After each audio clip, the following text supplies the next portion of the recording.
Hello guys, welcome back to my channel SB blog. তোমরা সবাই কেমন আছো? আশা করি খুব খুব খুব ভালো আছো। আমিও ভালো আছি।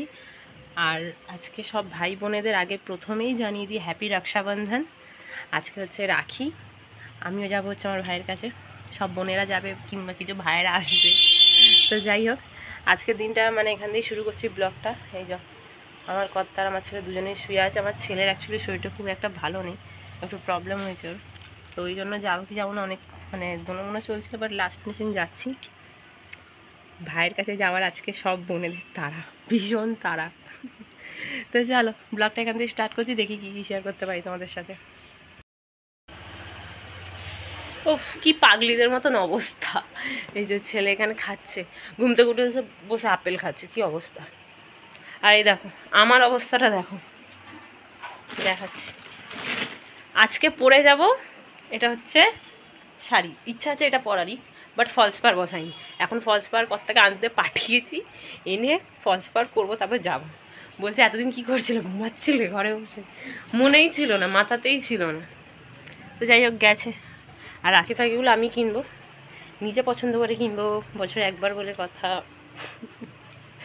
চলো ঠিক আছে, তোমাদের সাথে আবার পরে দেখা করছে। অনেক কাজ আছে, ঘরদার মুছে নিয়েছি। ওয়েদারটা খুব একটা ভালো না, বৃষ্টি হচ্ছে, আবার কখন দেখছি একটু রোদও উঠছে। দেখা যাক কী হয় সারাদিনটা। এই যে রেডি ফেডি হয়ে চলে এসেছি। তোমরা সবাই বলো ঠিক কেমন লাগছে আমি। ওয়েদারটা বৃষ্টি বৃষ্টির মতন। একটা ওলা বুক করা হয়েছে, ওই দিকেই যাওয়া হচ্ছে, গাড়িতে তুলতে যাচ্ছে আমার বর। এই যে সামনে আমার দুই যাই যাবে। তারপরে চলে এলাম হচ্ছে মিষ্টি দোকানে। আগে গাড়িটাকে একটু বাইরে দাঁড় করিয়ে দিই মিষ্টি কিনতে। ভাইয়ের কাছে যাবো, আজকের দিনে মিষ্টি না নিয়ে গেলে হবে। এই যে তারপর আমরা বেরিয়েছি, কিন্তু রাস্তায় একটু জ্যাম ছিল বলে ফেসে গেছিলাম, যেতে দেরি হয়ে গেছিলো। বাট দেরি হলেও কি, আমার ভাই সব ছেলের প্রত্যেক বছর শুধু ওর জন্য গিয়ে 1/2 ঘন্টা 2 ঘন্টা অবধি করে ওয়েট করতে হয়। তো এই যে সেকেন্ড ব্রিজ ক্রস করে যাচ্ছি। তো যেই দাদাটার সাথে যাচ্ছেন, দাদাটা খুব ভালো, খুব মিশুকে। দাদাটা বলছিল যে আমার দুটো বোন আছে, বাট দেশে থাকে, এখানে থাকে না, ওই জন্য উনি আজকে রাখি পরতে পারেননি। শুনে খুব মন খারাপ হচ্ছিলো, মনে হচ্ছিলো আমি একটা রাখি পরিয়ে দিই, বাট পরালাম না। তার মধ্যে আমার ছেলে বড্ড দুষ্টুমি করছিলো গাড়ির মধ্যে। তো যাই হোক, কথাটা কি মানে এতটাই খারাপ লাগে যে ভাইরা ইনকামের জন্য এখানে আছে, একটা বোন থাকতেও রাখি পরতে পারিনি। তা চলে এসেছি হচ্ছে বাড়িতে আসার পরেই যা গরম মনে হচ্ছে, মানে বর্ষাকাল মনে হচ্ছে না। তার মধ্যে এই যে আমার মা এইদিকে পুজো করছে, আমার ছেলেকে এইদিকে বসিয়ে দিয়েছে কলা দিয়ে, ও এসে কলা খেতে বসেছে। আমার দুই যা ওখানে আছে। তো বাড়িতে চলে এসেছি, তার মধ্যে এই যে আমার দিদি জামাইবাবুরাও এসছে হচ্ছে পেস্ট্রি নেই। আমার জামাইবাবু ভিডিও করতে দেখলেই বড্ড খেপে যায়, আর আমাকেও বড্ড খেপিয়ে দেয়। তো এখানে রান্নার আয়োজন চলছে। এখানে হচ্ছে মাংস, মিক্স রাইস, চাটনি, পাঁপড়, এই সব হেন তেন। যাই হোক, রান্না বান্না হচ্ছে, তার মধ্যে আমরা রাখির থালাটা সাজিয়ে নিচ্ছি। সব বোনেরা আজকে রাখি নিয়ে এসছে, মিষ্টি নিয়ে এসছে। কেমন লাগছে অবশ্যই বলো রাখিগুলো। বাট আমি যেখানে থাকি বাঙালি পাড়া, যেহেতু সেখানে অত রাখিটা মানে খুব একটা চল নেই, তাই ওখানে খুব একটা পাওয়া যায় না ভালো মতন করে। তো যাই হোক, সবাই মিলে এখানে রাখিটাকে পরানো শুরু করে দিয়েছে। আমার ছোটো যা পরাবে, আমার বড় যা পরাবে, আমি পরাবো, আমার মাসির মেয়ে আছে সে পরাবে। এই যে এটা হচ্ছে আমার ছোটো মাসির মেয়ে।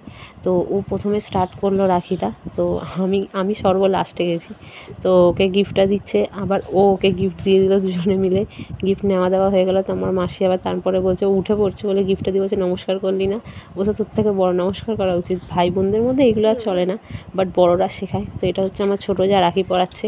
ও বলছে আমি তো পড়াই না, তাই আমার ঠিক জানা নেই কীরমভাবে কী করতে হবে, তাই জন্য ভয় করছে। গিফট নেওয়া দেওয়া হয়ে গেল। ওর গেঞ্জিটা অ্যাকচুয়ালি পরেছিল বলে বলছে আমি গিফট দেবো না। তো গেঞ্জিটা যেহেতু পরে নিয়ে আমার বড়রা তারপরে আমি বসেছি এখানে রাখি পরাতে।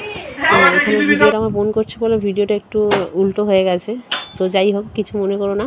তো আমার দাদার হাত প্রত্যেক বছর এরকম রাখিতে ভরে ওঠে, মানে নিচ থেকে ওই অবধি। তোকে নমস্কার করছে, এত দেরি করে এসছে বলে সবাই আমাকে ধরে মারছে। তারপরে এখানে সবাই বসে পড়েছে খাওয়া দাওয়া করতে, কারণ কি আমরা বাড়ি চলে যাবো, থাকবো না। এই যে খেয়ে দিয়ে আবার তার মধ্যে বেরিয়ে পড়লাম। আমার ছোটো মাসিও যাচ্ছে, কিন্তু আমার ছোটো মাসি মেজো মাসি আমার বাড়ির পাশে বলে ওখানে নেমে পড়বো, ওখানে যাওয়ার জন্য চলে যাচ্ছে। তারপরে এই যে আবার চলে এসেছি শ্বশুর বাড়ি, নিজের বাড়ি। তো যাই হোক, রাখি ফাঁকি পরিয়ে চলে এসেছি, হয়ে গেছে রাখির অনুষ্ঠান শেষ। তো ভিডিওটা এখানেই শেষ করছি। যদি ভালো লেগে থাকে লাইক কমেন্ট শেয়ার করে, যারা নতুন আছে তারা অবশ্যই সাবস্ক্রাইব করে দিও, আর পাশে থাকা বেল আইকনটা ক্লিক করে দিও। চলো টাটা, আবার দেখা হচ্ছে অন্য কোনো নতুন ব্লগে তোমাদের সাথে।